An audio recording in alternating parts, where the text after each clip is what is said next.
Hey everyone, it's Brido here. Welcome back to our Liverpool Career Mode series. This is episode 38, and in today's episode we have 3 games for you, all from the league, so we're going to be focusing on how we can do in the league this episode. Currently we're sitting in 4th spot, Spurs and Manchester United sitting at the top of the table, tied for first place. So there's going to be definitely an interesting perspective here as we're getting closer to the end of the season. We need to start gaining some points on these teams. Only 3 points back at this point, but we want to keep close, especially as we're going to be getting closer to the end of the season. But besides from that, we're going to also look at the squad report. You guys can see how our players have been developing through the season. I'll do a couple more of those before the end of the season as well, so you can continue to see that grow. And besides from that too, we're going to just jump into the games here. So a couple other notes I wanted to give you guys too as we're starting up our game here against QPR. One thing is I'll be showing the youth squad each month as well when just the emails come up for that. We have some really great players coming into our system now.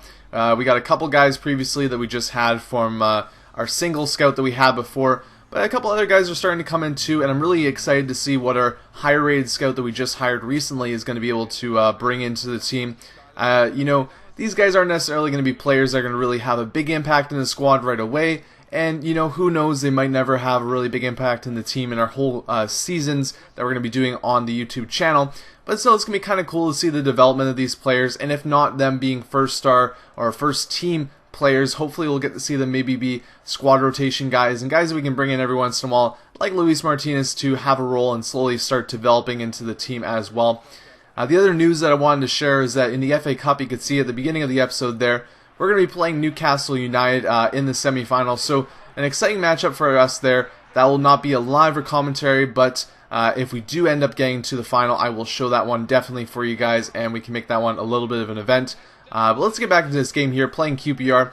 They've actually had a very good season thus far, actually sitting only 6th in the league. That's pretty high for a team that you really wouldn't expect to be there. Higher than Arsenal and Newcastle, and only sitting behind Manchester City for that EuroLeague spot. So they've got something to fight for, but we do too as well. We'll jump into this game though right here in the 45th minute. Everything's been pretty even to this point, but they start working the ball around here and start really kind of messing with my defensive line. You can see we almost get the ball there. Joey Barton gets it though, and he kind of sidesteps Leno, puts it into the open net, and it is a 1-0 lead for QPR. Try and bring Zaha on the wing there, but not able to do that, and that's how the half will end. They've got the initial lead, and not necessarily what we wanted from this game, as we're talking about just trying to pick up as many points as we can possibly do right now. They were holding the possession, and the shots were pretty even. We bring on Lewandowski, though he was sitting on the bench for this one to start the game. Delafeu comes off, and we're going for 2 top strikers in this one, something that we actually rarely do right now, or at least lately. And C to something here, trying to get something going. Lewandowski tries to just volley that one. It would have been a great goal, but that one goes wide. And Holtby's able to walk in here, though, gets a great shot off, and there is Julio Cesar making the big save. Joe Allen on the corner, though, trying to put this one in the box, trying to get some sort of chance going that way. Haven't really been able to do that much from the corners, at least of late. And previously, you guys have talked about potential ways to make that better. Again, still pre-recorded stuff that I've done before. We're going to get to that new gameplay pretty soon, and hopefully we can start working on that a little bit more. But really, in the second half, we're doing a pretty good job. Lots of chances for us here. Lots of corners, too. Again, if we would have been able to make these, converted. There was actually a nice chance for Lewandowski. Again, not able to get that one going. And here's another opportunity for him. A big save by Julio Cesar's leg there. And this looked pretty dangerous, too. A deflection of Alaba, but a save by Leno nonetheless. And as the action was going on, as we're getting those chances, the clock was slowly winding down to a point where we're starting to get a little bit worried in this one. And luckily here, we're able to get the ball away. Zaha, lots of space, able to put it into the middle. Joe Allen now have lots of space, but this kind of lets him catch up to us a little bit. Try and feed it back over to Zaha. He's got this time, space. He's going to take the shot, but he gets pushed over. And luckily, that one turns into a penalty. So I wanted to show you the whole play there as we're trying to get it up as quick as we could. I saw a lot of space for Allen, but the whole moving of the ball back and forth really let QPR get back into that one, but luckily, still got the penalty. Suarez puts that on one way, rarely misses those, and we're back in the game. It is 1-1, trying to find, though, that lovely second goal to get us the 3 points from this one. And right here, a little bit of dangerous play as the ball looks like it's going to fall to the player, does not, and then an open chance off the bar, and almost a great opportunity for the QPR player, but we're able to kind of, stop his opportunity there. They keep coming up with the opportunities, though. Johnson passes it over to Diakite. He tries to redirect that one on, Luckily, though, Johnson's going to get the gift of the year for himself right there. Stupid, stupid, stupid play. I don't know why I did it, but I did. It is what happened, and we have to deal with it now. Immediately out the play, I have a little bit of a give and go here. Zaha able to get behind that guy, and I don't know how he gets through this little play right here, but he's able to feed it over to Lewandowski. He has all the space he needs to put that one away, and the game is tied once again at 2-2, so we're at a point of a draw once more. There's a little bit of time left here to see if they can get something going, see if we can get a goal to get that 3 points still. But our blunder is going to make us pay, unfortunately, as Zaha gets one last chance here. A save by Julio Cesar, and that's how this one's going to end, guys. A very tough loss for us here. We do get the point, which is what we're probably going to get anyway, but still not that happy with the actual result of what happened there. And with that said, we do drop 2 points, so leaving ourselves in a position that isn't too comfortable. We're going to go into our next game, though, against Newcastle, and making, the other one's going to be a little bit tougher because we really want to pick up as much as we can. You can see there now that we're actually sitting 5 points back. Luckily, Manchester United did not pick up any points in their last game, so kind of floating around there still. And it is not the end of the world. We do not need to go on a massive run as of yet, but still, games like that where you're in the balance, you don't want to throw it away. We're able to pick it back up, get that point, and you guys can be certain that after making that mistake, I did make it earlier on this year. I'm not sure it was Season 2 or Season 1. I did it once. After a while, you kind of forget that you did something like that. And I definitely did forget that. But, once you remember that you did something like that was that stupid, you're like, I'm not going to do that anymore. I'm going to, kick the ball out pretty much 99% of the time. So we won't have to worry about that happening again this year. Let's move on, though, to our game against Newcastle here. And a pretty important one because we're obviously coming off the game there that we weren't able to get a full 3 points out of. But it's also a bit of a warm-up against a team that we are going to be facing in the FA Cup. So a double importance to this one. And starting a pretty strong lineup for this too. We got Zaha and Delafo on the wings there. And then we also have Lewandowski taking us up the middle for the striking role in this game. Both Lewandowski and Suarez have been absolutely amazing this year. And Lewandowski, with another goal to his credit, I think he's got something along the lines of about 17 goals, or coming up around that point now. He's been playing absolutely great. But same thing as Suarez, they've both just really been guys we can interchange, both get really great results out of. And it's been a nice thing to have 1-2 punch of these two guys, because if we really need to, we can play both of them. But most of the times we can, sit one on the bench, have another guy come on, and really both of them make an impact. We get that early goal, though, and they respond. That was actually a really nice one there. A ball that was headed across Gutierrez. He puts that one away on the volley. A great goal for them. Respect to the computer for that goal there. So at this point, even though we are getting majority of the chances, the score is now 1-1. And an interesting play here as we try to head that one in, and it probably would have gone wide, but still blocked by the defender. This one, though, is an absolute gift as the players just completely crumble right in front of the goal. Open net for Lewandowski to put that one away. And we get the goal there to get us the lead right before halftime. And you know what? We'll take it, because usually we don't get goals like that, and it was kind of a funny one to see that one play out. So we go into the half here, and we've got a chance to win this game, which is definitely good. Just got to hold on to that lead and see what we can do from there. Possession a little bit in our favor, but really not too many chances for both sides. We got a little bit more than Newcastle, but they really had one kind of scoff chance, and then that really nice one they were able to put away past Leno.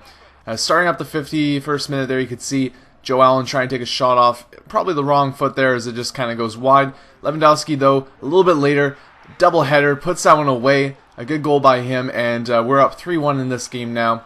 Making a good impact in this game, getting 2 goals for us there. And a little bit more comfortable in this one. And at this point, we've had issues with goals going against us later on in the games. And no different here as we give up a really bad opportunity there. Papis Demba Cisse puts that one away 71st minute. So this game is once again very close, 3-2.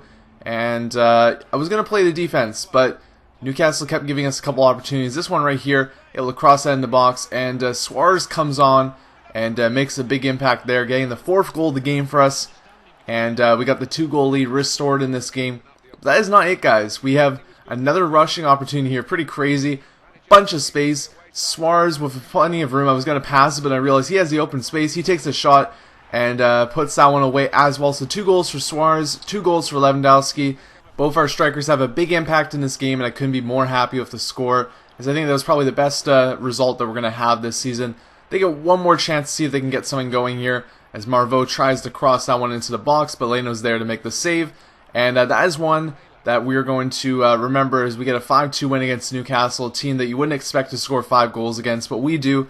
And a good result for us to have. As we said, we're going to be playing them once again, and that'll be in the FA Cup coming up soon. So stay tuned for that one, but for the time being, we got 3 points out of this game, a nice win there. They actually get a bit of possession back later on, but we really did dominate on the chances. And you can see the match events there, lots of goals, just riddled throughout the game. Nonetheless, a win's a win though, guys. We'll take it. You can see that Manchester United, one of the teams we are chasing right now, gets 3 points out of their game. So a little bit disappointing to see that, but we still have some time to catch up to them and Spurs. There's still games we had, I believe as well. I checked the calendar. We have, I believe, the last game of the season is against Manchester United. So we might be setting something beautiful up there. We're going to have to wait and see though. But as we jump into this game here against Reading, the last game of this episode, I want to talk a little bit about our team going ahead. We talked about how much we're probably going to be doing this series for. I want to probably go about 5 seasons is my goal now at this point. I don't think we're going to be able to reach the goals I had previously with the amount of episodes I want to upload, but I think we're going to be able to get to about 5. So there's time for us to achieve all the possible goals for us to do before we get to FIFA 14, before we get to another career mode way down the line. This all rounds back to the big question though of what you guys want to see from this team, and the big thing I want to ask from you guys is players that we've brought in, not necessarily Liverpool players that we still have, because I want to keep a core of Liverpool in this team. The players that we brought in this season and last season, are you still happy with them? Like guys like Lewandowski, Merkel, those are big players that we spent a lot of money on, and their values, Leno as well, you know, values have really grown, really matured, and they are worth a pretty penny. We could do stuff with them. Are you guys happy with them in the team? I want to keep guys like Suarez because they are really a part of the club. The only time that you'd see someone like that go is if we were really forced to turn our hand if he wanted to leave. But really overall, you know, guys like Steven Gerrard we want to keep till he retires and keep this core of this team the way it is. But, you know, one of the big things we talked about originally is Merkel was going to be the guy that was going to come in and be the new attacking midfielder that was really going to make an impact. And he did have a good impact to start the season, but kind of has petered off, and Lewis Holtby's really been the guy that's kind of taken over in his position. Is that something we need to look for? Do we need to sell any of these players? What do you want to see from this team going ahead? And again, very philosophical, very big open-ended question, but I want to get your guys' opinions because it's good to kind of start processing that now. I'm not close to the end of the season yet for my recording, but I still want to know what you guys think so then I can actually use that information going ahead and make the right decisions with you guys in mind. And not necessarily throwing names around yet, not throwing around new names that we can bring in, but just kind of who are you happy with on the team and who would you kind of be like, I wouldn't be upset if they left, or, you know, tactical pieces that we could say, this guy's worth a lot of money, we can probably use him to get something really important. What do we really need for the team, and overall, what would you like to see? That again, that's kind of where I'm coming from with this question. We'll move on though back to the game, and not too happy with this one. Overall, this episode is going to end on a negative note, and I'm not foreshadowing anything negative here, but you can see that the score is 2-1. We let a really bad first goal in, and you know, sometimes bad stuff comes in bunches. If you're playing, you get angry about a certain thing, you start maybe not playing the game as good as you normally would. And after this one, I took a break. I said, nope, not playing any more Liverpool for a bit. I need to take a little bit of a breather because these points are extremely important to us now. We do not want to mess this up. We do get the second goal of the game there. Lewandowski getting another goal for us. Again, goal machine, great player. Don't really want to see him move, but again, asking you guys, is he someone that you are happy with on the team? We get the second goal there. We're able to tie this up, and the game will end 2-2. But that is only a single point once again, and we drop points once more. So disappointing in that aspect. Suarez with the man of the match award. But against a team that is at the bottom of the table, and not the result we need right now. So it's going to leave us in a little bit of a pickle of a situation going ahead. We still are in the race, and as you'll see from the table here, it was actually an alright situation as Manchester United dropped points as well. So the team that really are chasing Spurs and Manchester United were in the cases that they didn't really gain a lot of space on us. So you can see there that we are still actually 4 points behind right now, and we're still in the race. That's the end of the episode, guys. Take the question I had. Let me know in the comments below what you think, and the squad report is below this as well. So stay tuned for that, and I'll see you back with another Liverpool episode in the near future. Thanks for watching. With 48 points, but only behind on goal difference. Bottom of the table, Reading with 22 points. And then reading up the table, second bottom, Bolton Wanderers with 24 points. Third bottom, West Ham United with 26 points. Fourth bottom, Fulham with 27 points, with a game in hand on the team above. Fifth bottom, Wolverhampton Wanderers with 28 points, but only behind on goal difference.